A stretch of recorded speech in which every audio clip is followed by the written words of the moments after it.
আপনি হাসি দেখবেন না। এই মানুষগুলো আপনার আপন মানুষ নয়, বরং এরাই আপনার গোপন প্রতিদ্বন্দ্বী।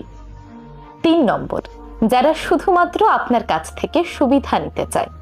কিছু কিছু মানুষ আপনার সাথে বন্ধুত্ব করবে শুধুমাত্র তাদের কোনো সুবিধার জন্য। হতে পারে আর্থিক সুবিধা, সামাজিক সুবিধা, কিংবা অন্য যে কোনো রকম সুবিধা। তারা যে কোনো উপায়ে আপনার কাছ থেকে শুধু আদায় করে নেবে, কিন্তু আপনাকে দেওয়ার বেলায় কখনোই তারা সামনে এগিয়ে আসবে না। এই মানুষগুলো কখনোই আপনার আপন মানুষ নয়। এরা শুধুমাত্র নিজেদের সুবিধার জন্যই আপনার সঙ্গে বন্ধুত্ব করেছে।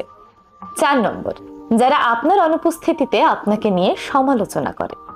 যারা আপনাকে আপন ভাবে, তারা আপনার অনুপস্থিতিতে আপনার সম্মান রক্ষা করবে।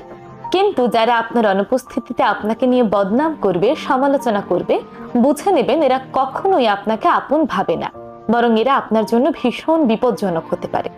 সুতরাং এই 4 ধরনের